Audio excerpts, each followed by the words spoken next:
Forms అంటే ఇక్కడ ఆకారములు లేక రూపములు. భౌతికమైనటువంటి ఆకారములు రూపములు అనేటువంటి వాటి గురించి వివరిస్తున్నారు. అవి ఎలా కట్టుకున్నాయి మొదలైన విషయం. Forms that are the result of the work of the third and second logos and their united life. Such forms are the unit in the vegetable, animal and mineral kingdom. Forms that are the result of the united action of the three logos and comprise strictly Deva and human principles. భౌతికమైనటువంటి రూపములు అనేవి రెండు రకములు అని చెప్తున్నాడు.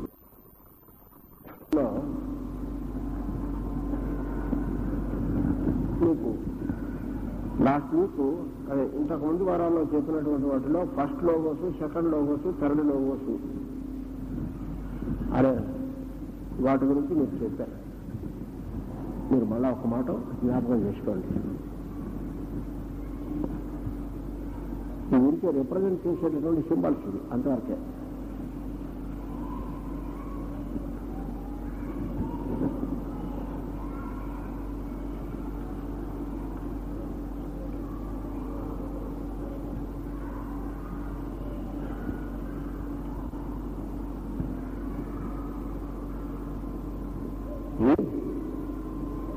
First, second, third logo మీరు చెప్తులుగా చెప్పబడేదే సత్తము, రజస్సు, తమస్సు అని చెప్తారు కొన్ని చోట్ల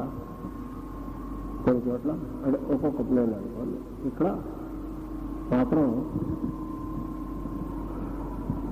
దిస్ కాన్షియస్నెస్,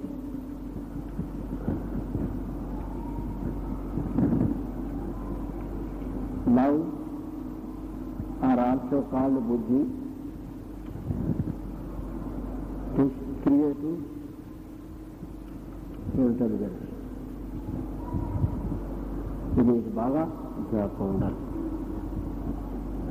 ఈ బాగా జ్ఞాపకం ఉండకపోతే మనకి పెద్దలు ఇచ్చినటువంటి గ్రంథముల్లో, వేదములు, ఉపనిషత్తులు వీటన్నిటిలో కూడా ఎక్కడా కూడా మనకి ఏమీ అందదు. నాట్ ఓన్లీ థియోసాఫికల్ మెటీరియల్, కానీ వేదములు కానీ, ఉపనిషత్తులు కానీ, పురాణములు కానీ మనకి ఏమన్నా కాస్త కొస్తాలు అందరూ అందాలంటే వీటి గురించి తెలియాలి చక్కగా. వీటి గురించి మనం తెలుసుకుంటే ఆ తర్వాత తెలుస్తుంది. ఇదేమో దీన్ని ఏమంటారంటే శివ అంటారు. It is called the plane of Shiva. It is also called the plane of happiness. ఆనందమైనటువంటి లోకము అంటారు.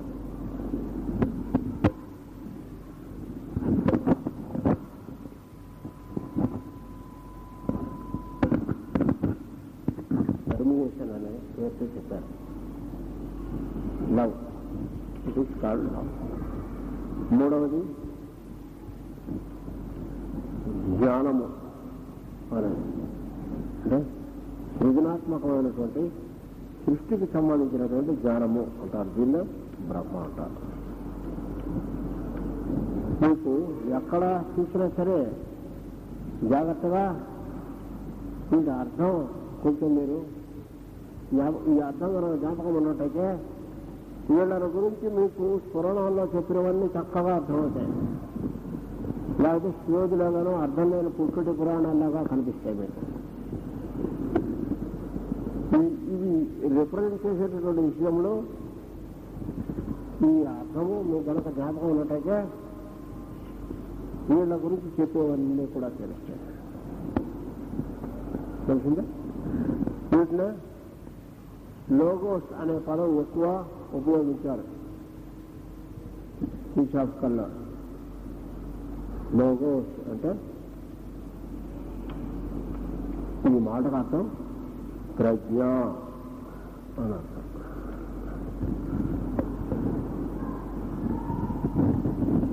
First logos, second logos, third logos.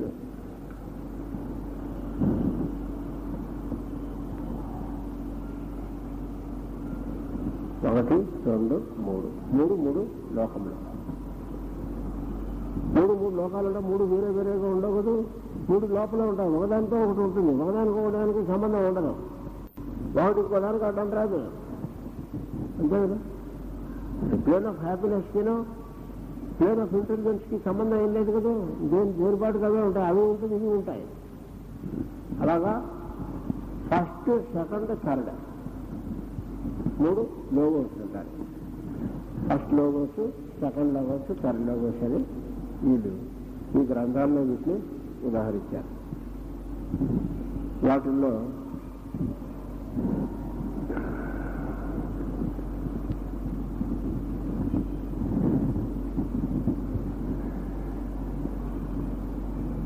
మీకు ఇక చెప్పిన తర్వాత చెప్పినటువంటి వాటిల్లో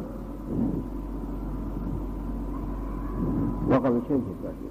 ఏంటంటే ఇప్పుడు మనం చూస్తున్నటువంటి సృష్టి మొత్తంలోనూ కూడా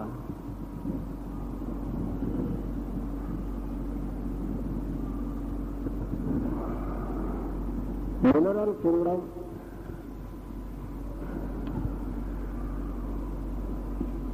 ప్లాంట్ కింగ్డమ్, యానిమల్ కింగ్డమ్ అంటే ఖనిజ లోకము, వృక్ష జాతి లేక లోకము, జంతు లోకము. ఈ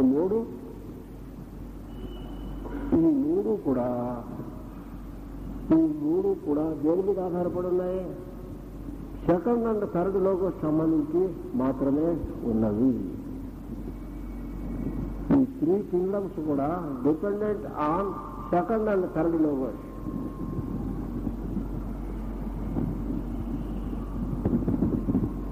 ఫస్ట్ లోగోస్ వీటిలోకి రాదు. అదేంటా second, third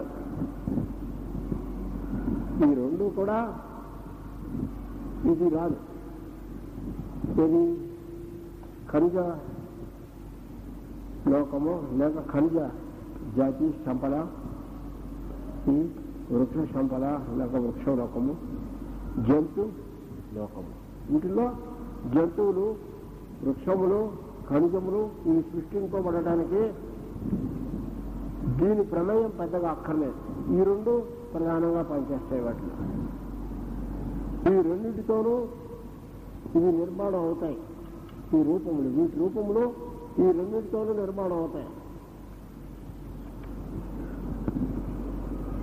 second logos, third logos అంటే అర్థం ఏంటంటే క్రియేటివ్ ఇంటెలిజెన్స్ వాటిల్లో పనిచేస్తూ ఉంటుంది.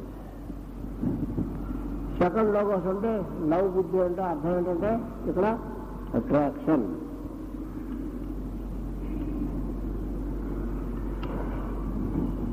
మనం దాన్ని కోహెషన్ అని కూడా అంటాం.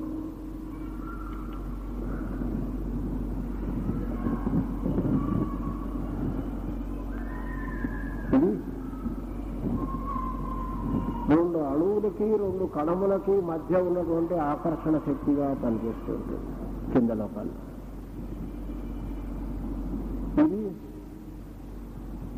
వస్తువు తాలూకు జ్ఞానముగా పనిచేస్తూ ఉంటుంది. ఐరన్ ఉన్నదంటే దానికి ఉన్నటువంటి గుణములు దాని అణువుల్లో ఏర్పడి ఉన్నాయి కదా. అలాగే ఏ మెటల్ తీసుకున్నా, ఏ మినరల్ తీసుకున్నా, మీరు ఎనీ కెమికల్ తీసుకున్నా దాని తాలూకు గుణముగా దాని ఎందుకు పనిచేస్తుంది చూడండి.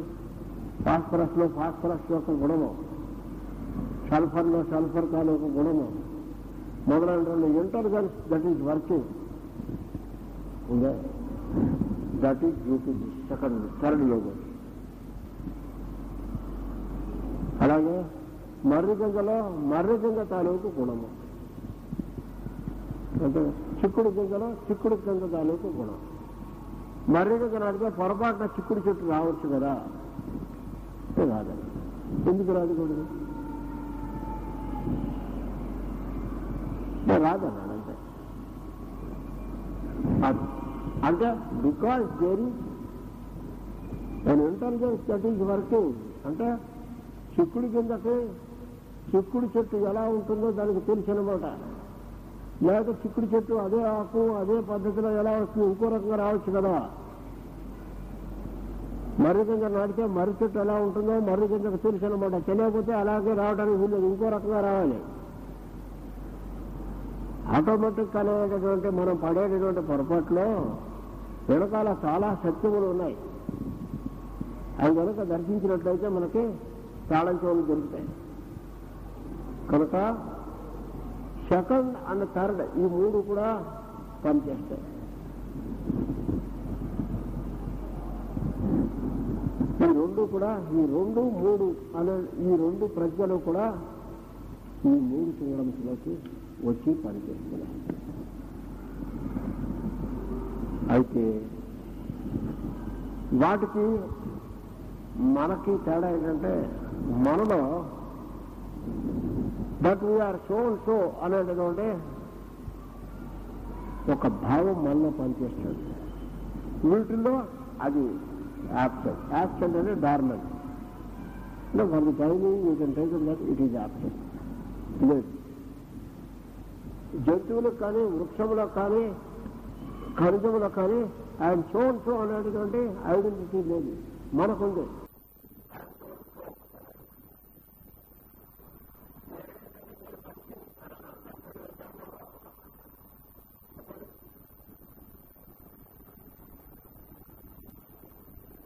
కానీ ఈ జంతువులకు కానీ ఈ ఖనిజములకు కానీ తర్వాత వృక్షములకు కానీ ఈ జ్ఞానం లేదు. మనకున్నటువంటి ఐడెంటిటీ వాటికి లేదు. మనకుంది ఐడెంటిటీ కానీ వాటికి ఐడెంటిటీ లేదు. అది ఒక్కటి తప్ప మిగతా వాటిలో అవి మనం అంతా ఉంటాయి. మనం పెరుగుతాం, అవి పెరుగుతాయి. మనకే మన బాడీ అనేది ఉంది, దానికి వాటి బాడీ ఉంది, వాటి ఫారం. రిప్రొడక్షన్ మనలోనూ ఉంది, వాటిల్లోనూ ఉంది. చెట్టు నుంచి కాయలు, కాయల నుంచి గింజలు మొదలైనటువంటి గింజల్లోంచి మళ్ళీ చెట్టు రావడం అనేటువంటిది వాటికే ఉంది. అలాగే పిల్లలు పుట్టడం అనే జంతువుల్లో ఉంది. మానవుల్లో కూడా పిల్లలు పుట్టడం మొదలైనటువంటి లక్షణములు ఉన్నాయి. అది తప్ప మిగిలినటువంటి లక్షణముల్లో స్థూలంగా చాలా భాగం కామన్. ఒకటే విషయం ఏంటంటే మనం ఫలానా అనేటటువంటి మెలకువ మనలో ఉంది, వాటిలో అది లేదు.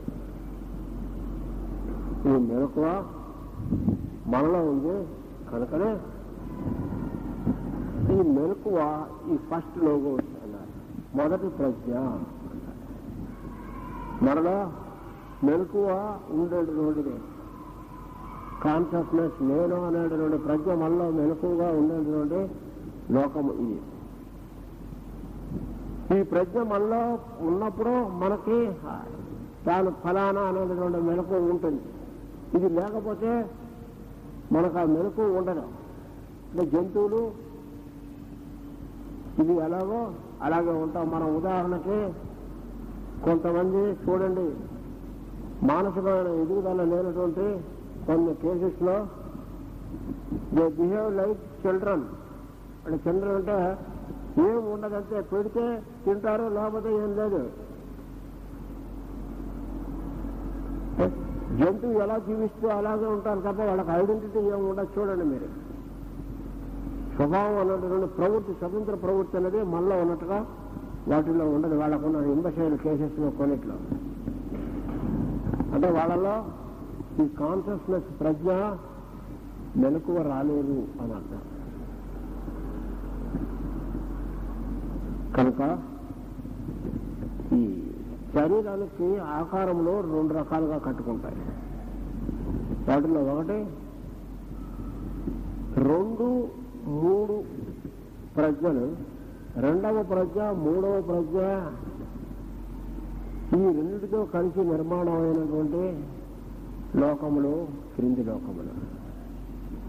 పైన ఉన్నటువంటి 4వ లోకము, 5వ లోకము వాటిని ఏమంటారంటే, ఒకటి మానవ లోకము, 2 దేవలోకము అంటారు, దేవాక్రీడం అంటారు. పైన దేవతలు, భూమి, సూర్యుడు, గాలి, మొదలైనటువంటి ప్రవృత్తులుగా పనిచేస్తున్నటువంటి లోకములు ఉన్నాయి. వాళ్ళు దే బిలాంగ్ టు దేవాకంగళం హయ్యర్ ప్రజలు అంటారు, పైలోకములు అంటారు, మానవ లోకము. వీళ్ళకు మాత్రం ఆ మొదటి ప్రజ్ఞ మెలకువగా ఉంటుంది. అంటే 1, 2, 3 కలిసి నిర్మాణం అయినటువంటి లోకములు ఇవి. అంటే శరీరం, మానవ శరీరంలో 1, 2, 3 నిర్మాణం అయి ఉన్నాయి. 3 కలిసి నిర్మాణం చేసినటువంటి ఈ మానవ ప్రజ్ఞ కన్నా కింద ప్రజ్ఞలు అయినటువంటి జంతువులు, వృక్షములు, ఖనిజములు, వీటిలో మాత్రం 2, 3 ఈ 2 ప్రజ్ఞలు మాత్రమే నిర్మాణం అయి ఉన్నవి. కొంచెం జాగ్రత్తగా అండర్స్టాండ్ చేసుకోవాలి ఈ సబ్జెక్ట్. తెలుసుకుంటే అప్పుడు what is the difference between a human kingdom and the animal kingdom or the planetary kingdom అన్నది తెలుస్తుంది.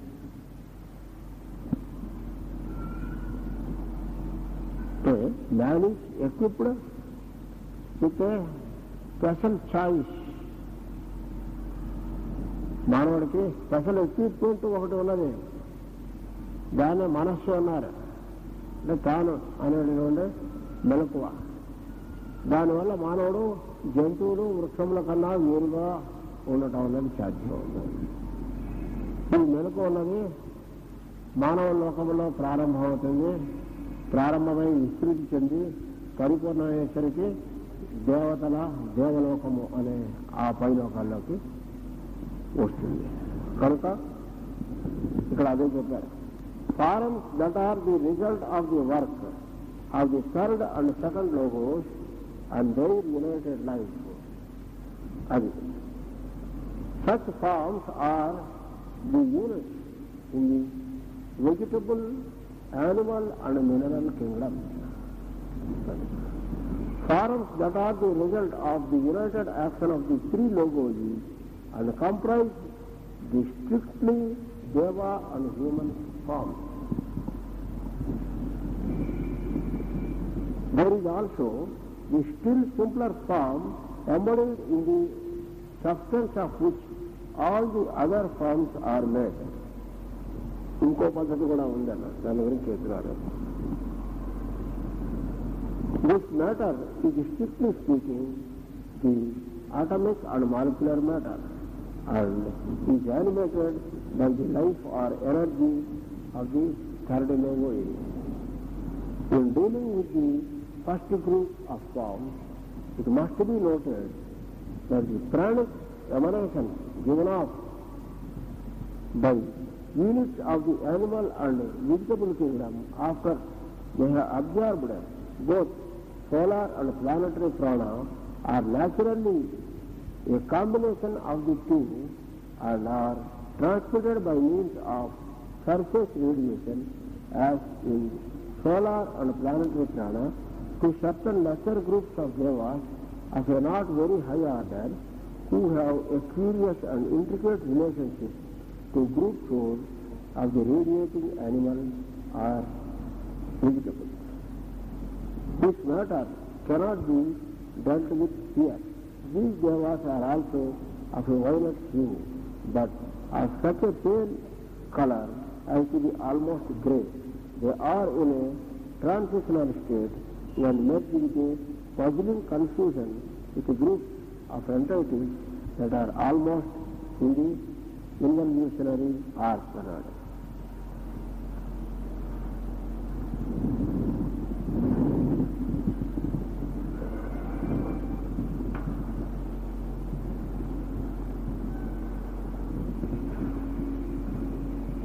అంటే దీంట్లో ఏం చేశారంటే, ఇది కొంత మీకు చెప్పాను మొన్న లాస్ట్ క్లాస్లో ఎక్స్ప్లెయిన్ చేసినటువంటిది. వీటిలో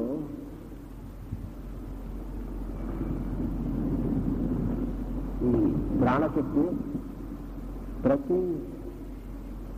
ఈ ప్రాణశక్తి అనేది మొత్తం ఈ సౌరమండలం అంతా కూడా ప్రాణశక్తి వ్యాపించి ఉంటుంది.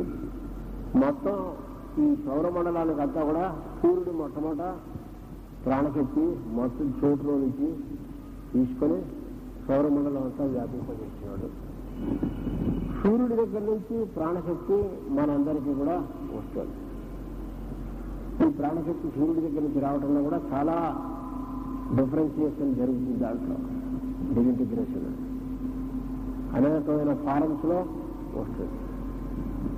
వాటిలో ఒకటి జీవశక్తి అంటాం, మన లైఫ్ ఎనర్జీ అంటాం. ఇంకోటి మామూలుగా వారం వేడి, సూర్యుడి దగ్గర నుంచి వచ్చేటటువంటి వేడి.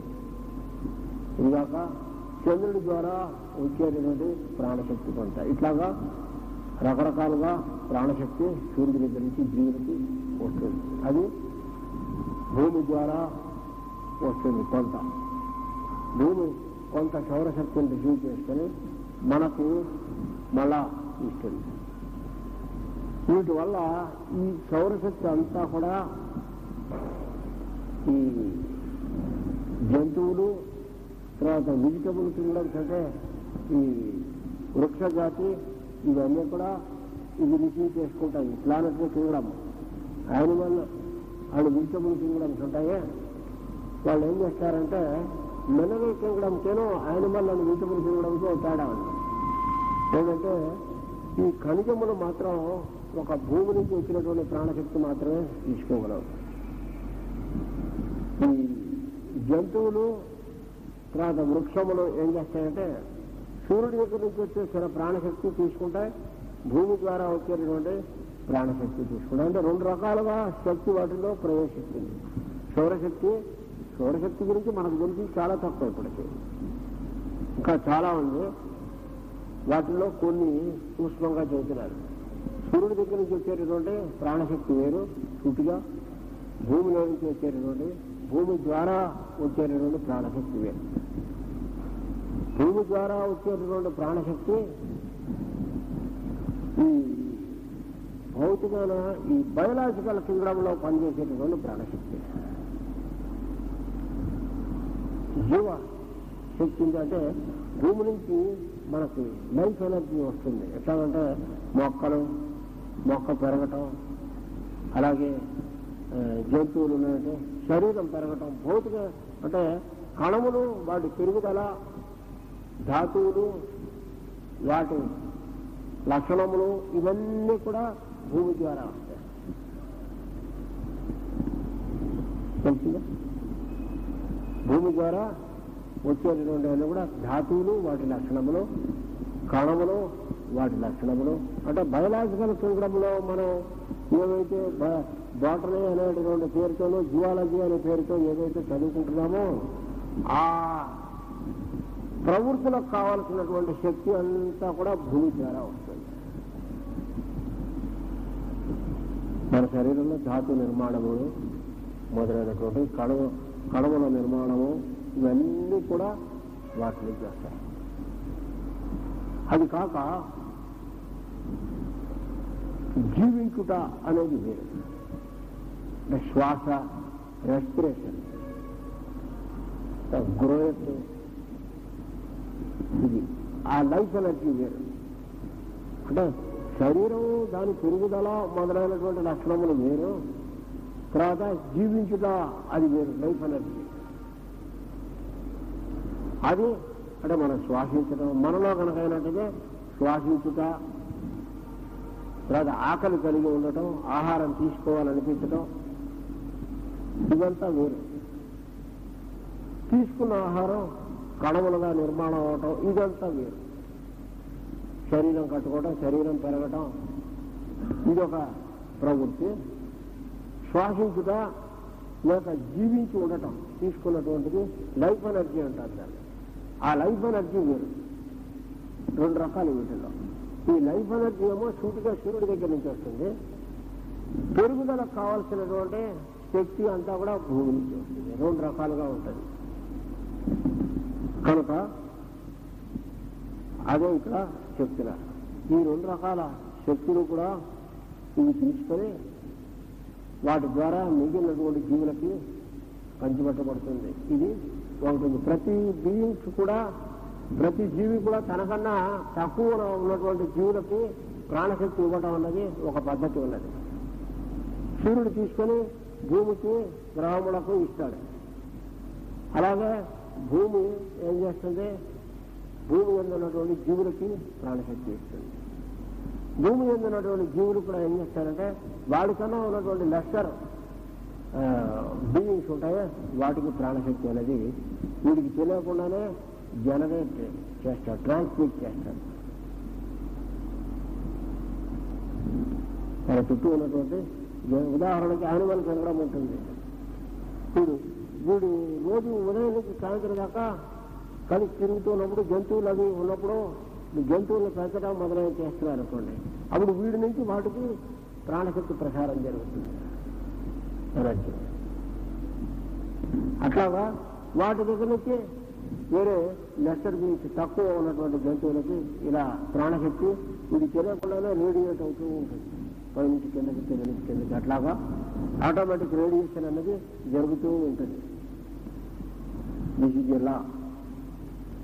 ఇతనికి ప్రాణశక్తి ఎప్పుడు కూడా స్టాగ్నెట్ గా ఉండదు, ఎప్పుడు కూడా అలా ఉండిపోదు. మన శరీరంలోకి వచ్చాక చిచ్చుబుడ్డల్లో ఉండిపోదు, కూరినట్టుగా ప్లే అవుతూ ఉంటుంది, సర్క్యులేట్ అవుతూ ఉంటుంది. స్టాగ్నేషన్ అంటే డెత్తే. Stagnation means death. స్టాగ్నేషన్ ఉండదు ఎప్పుడు కూడా. ప్రాణశక్తి ఎప్పుడు కూడా సర్క్యులేట్ అవుతుంది, ఎలక్ట్రిసిటీ లాగా. ఎలక్ట్రిసిటీ అట్టే పెడదామని చెప్పి ఆపామనుకోండి, స్విచ్ ఆఫ్ చేస్తామవుతుంది, స్టాప్ అవుతుంది. ఫ్లో స్టాప్ అయితే అందులోకి రాదు తప్ప నువ్వు సర్క్యులేషన్ ఆపడానికి వీల్లేదు. బికాజ్ ఈ నేచర్, అసలు నేచర్లోనే బేసిక్ గా సర్క్యులేషన్ అన్నది ఉన్నది. సర్క్యులేట్ అవుతూ ఉంటుంది ఎప్పుడు కూడా. ప్రాణశక్తి ఎక్కడ స్టాప్ అవుతుంది. స్టాప్ అయితే అది అక్కడి నుంచి డిస్కనెక్ట్ అయిపోతుంది. దాని నేచర్ అది. సూర్యుడి దగ్గర నుంచి అట్లాగా ఇలాగా సర్క్యులేట్ అవుతుంటుంది, మళ్ళీ స్పేస్లోకి డిజపేర్ అవుతూ ఉంటుంది. పై నుంచి కింద, కింద నుంచి కిందకి అలాగా లెసర్ బీయింగ్స్. మనలో ఉన్నటువంటి ప్రాణశక్తి మనలో ఉన్న బ్యాక్టీరియా అబ్జర్వ్ చేసుకుంటూ ఉంటుంది. ఆ బ్యాక్టీరియా అక్కడి నుంచి స్పేస్లోకి వదిలేస్తూ ఉంటుంది. అట్లాగా స్పేస్లోంచి మళ్ళీ సూర్యుడు ఇట్లా సర్క్యులేషన్ జరుగుతూ ఉంటుంది. కాబట్టి ప్రాణశక్తి ఎక్కడ కూడా స్టాండ్ స్టిల్గా ఎప్పుడు కదలకుండా ఉండదు. ది లా ఆఫ్ సర్క్యులేషన్ అనేది నేచర్లో ఉంది. దాన్నే ఈయన బ్లాస్కి సీక్రెట్ డాక్టర్లా చెప్పినప్పుడు ది లా ఆఫ్ పీరియాడిసిటీ అనే పేరుతో చెప్పింది. అంటే లా ఆఫ్ సర్క్యులేషన్. ఈ లా ఆఫ్ సర్క్యులేషన్ అనే దాని మీద మొత్తం అసలు క్రియేషన్ మొత్తం ఆధారపడదు. ఎవ్రీథింగ్ మన శరీరంలో కూడా there is a law of circulation. లేకపోతే బ్లడ్ సర్క్యులేషన్ లేకపోతే శరీరం అనేది పడిపోతుంది చూస్తూ ఉండగానే. హార్ట్ దగ్గర నుంచి బయలుదేరి సెల్స్ వరకు వెళ్ళి మళ్ళీ సెల్స్ నుంచి హార్ట్ దగ్గరకు వస్తుంది. Circulation it goes to cells and from cells to again heart. అది దట్ ఈజ్ సర్క్యులేషన్. అట్లాగే ఏదో మొత్తం నేచర్లో ఉన్నది కూడా అంతే. బ్లడ్ అంటే ఏంటంటే blood is nothing but the carrier of life energy. సౌరశక్తి తీసుకువెడుతూ ఉంటుంది. బ్లడ్ చేసే పని అది. మన శరీరంలో blood is the essence of life or life energy. Life energy ప్రాణశక్తి తీసుకుంటుంది. మన శరీరంలో అంటే ఆక్సిజన్ అబ్జర్వ్ చేయడంతో పాటు ప్రాణశక్తి ఒకటి తీసుకుంటుంది. ఈ ప్రాణశక్తి సూటులో నుంచి మన శరీరంలోకి సూటిగా ప్రవేశిస్తుంది. పైన సూర్యుడి దగ్గర నుంచి వచ్చినటువంటి ప్రాణశక్తి సూటిగా మనలో ఉన్నటువంటి సహస్రారము అని చెప్పబడేటటువంటి ఈ కేంద్రం, శిరస్సులో ఉన్నటువంటి కేంద్రంలోంచి ప్రవేశించి ఈ లోపల స్ప్లీనిక్ సెంటర్ అని మనలో ఒకటి ఉన్నది చెప్పాను. దాని గురించి స్వాదిష్టాన చక్రం అని అంటారు. ఆ స్వాదిష్టాన చక్రం రిసీవ్ చేసుకుంటుంది. ఈ వేడికి సౌరశక్తిని రిసీవ్ చేసుకొని బాడీకి డిస్ట్రిబ్యూట్ చేస్తూ ఉంటుంది. దానివల్ల బాడీలో warms are maintaining the temperature అనేది అలా నిలబడి ఉంటుంది. అది లేకపోతే అది డిస్టర్బ్ అయిందంటే ఆ సెంటర్ బాడీలో టెంపరేచర్లో అప్స్ డౌన్స్ వస్తాయి. మలేరియా మొదలైనటువంటి జ్వరములు రావచ్చు. లేదా ఒళ్ళెప్పుడు పెనంలా కాలుతూ ఉంటాం, లేదా ఒళ్ళెప్పుడు చల్లగా ఉండటం, నిజాన్ని disturbances that are due to this planetary splenic centre disturbance. దానిలో కనుక ఫంక్షనింగ్లో డిఫరెన్స్ కనుక తేడా కనుక వచ్చినట్టయితే, ఈ స్ప్లీనిక్ సెంటర్లో తేడా కనుక వచ్చినట్టయితే టెంపరేచరు, వేరియేషన్ ఆఫ్ టెంపరేచరు, ఫ్లక్చుయేషను మొదలైనటువంటి లక్షణాలు మనలో వస్తాయి.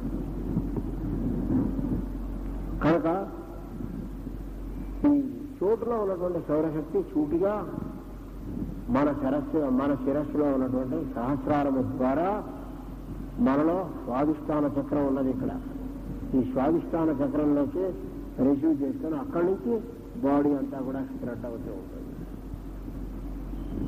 అక్కడి నుంచి హార్ట్కి వచ్చి, హార్ట్ నుంచి బ్లడ్లో సర్క్యులేట్ అవుతూ మొత్తం బాడీ అంతా కూడా డిస్ట్రిబ్యూట్ అవుతూ ఉంటుంది. లైఫ్ అనేది దిస్ ఈజ్ ది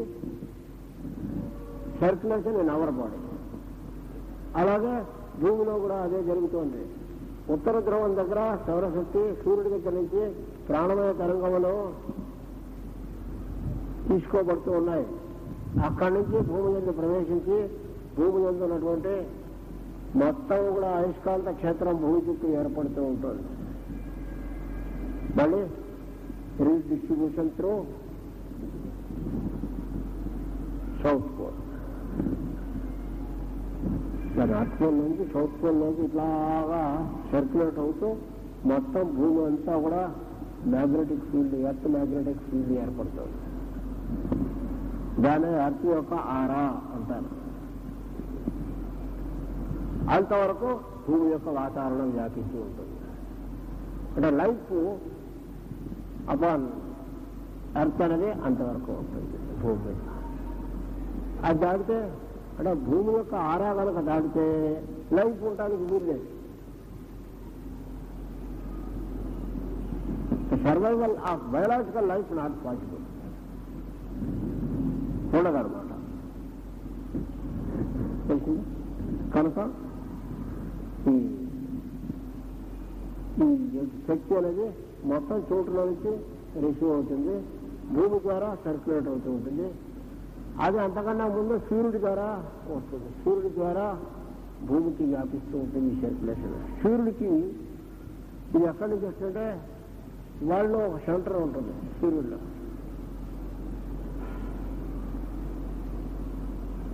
చోటు నుంచి ఈ మొత్తం అంతకుముందు ఉన్నటువంటి విశ్వం కాస్మోస్ ఉంటుంది. ఈ కాస్మోస్ నుంచి ఎనర్జీ రిసీవ్ చేసుకొని డిస్ట్రిబ్యూట్ చేస్తూ ఉంటాడు సూర్యుడు. ఆ లోపల ఇన్హరెంట్ గా చోటులో ఉన్నటువంటి ఎనర్జీని మనకు యూజబుల్ ఫారంలోకి, ప్రజెంటబుల్ ఫారంలోకి దాన్ని కన్వర్ట్ చేసి ఇస్తాడు. ఆ కన్వర్షన్ వల్ల వచ్చినటువంటి యాక్షన్ వల్ల కలిగినటువంటిది వెలుగు. అది సూర్యుడి యొక్క వెలుగు. దానివల్ల సూర్యుడిలో ఇగ్నిషన్ అన్నది కలుగుతుంది. స్పార్క్ ఇగ్నిషన్ అనేది సూర్యుడిలో దానివల్ల వస్తున్నాడు. సూర్యుడు ఎక్కడి నుంచి వచ్చింది? ఎలా అది ఎలా స్పార్క్ హౌ జనరేటెడ్ అంటే సెల్ఫ్ ఇగ్నిషన్ అండి ఆయనకి అన్నారు. సూర్యుడికి ఒక్కడికే ఉంది, ఇంకెక్కడా లేదు ప్రపంచంలో సెల్ఫ్ ఇగ్నిషన్. హిందీ వారండి వాడికి సూర్యుడికి ఒకడికే ఉందండి. వాడికి ఏం అక్కర్లే కూడా వాళ్ళలో పుట్టుకొస్తుంది, అగ్ని వెలుగుతుంది వాళ్ళు. తిరిగి అక్కడి నుంచి వీళ్ళు లెక్క ఏంటంటే, ఎందుకంటే మన బ్రెయిన్ కొంత దాటి పనిచేయదు కాబట్టి సూర్యుల్లో ఇంత వెలుగు వస్తుందంటే ఇది వెలగడానికి ఏదో చాలా హీలియము ఇవన్నీ కావాలి.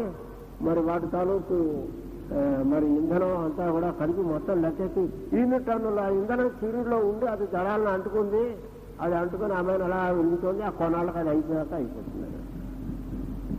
నేను అట్టాను కూడా అదంతా అక్కడికి ఎట్లా వచ్చింది రిప్లైస్ లేవు, పని ఊహించలేదు తప్ప.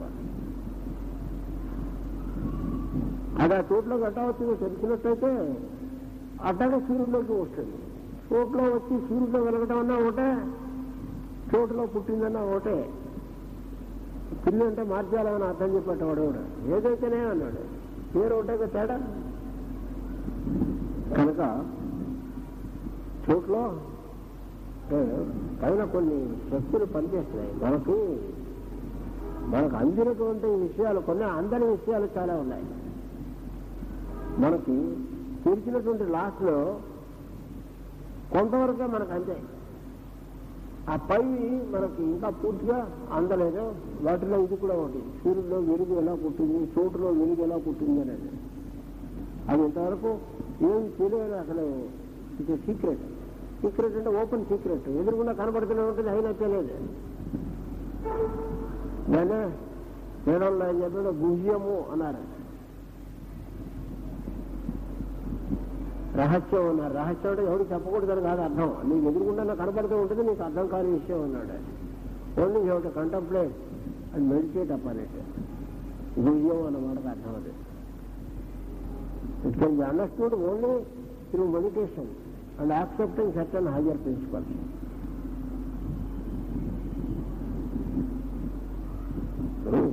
మన ఏదో శాతముల లెక్కలు అవి చేసేటప్పుడు మరి ఫలానా వాడు ఏదో ఇది చేశాడు అది చేశాడు, వాడు పెట్టుబడి ఎంత వచ్చినవాడు పెట్టుబడి 100 అనుకున్నాము అని అనుకుని లెక్క చేసిలా లెక్క చేసి ఆన్సర్ వస్తుంది కదా, అట్లాంటిది అనమాట ఇది.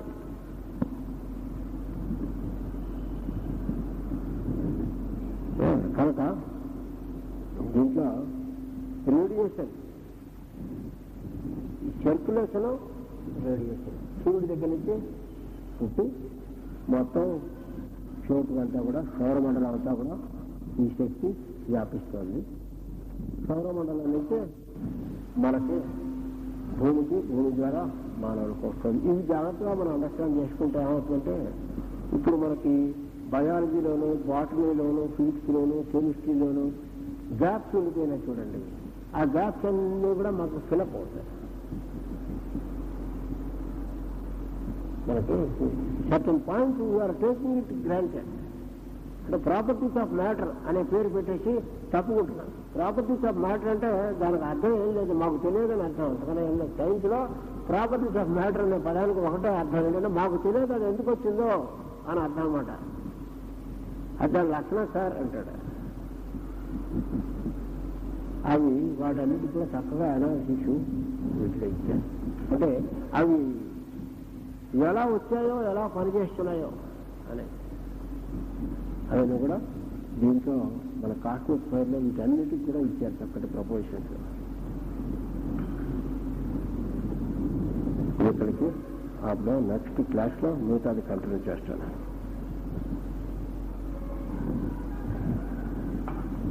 ఏంటంటే నెక్స్ట్ వీక్ నుంచి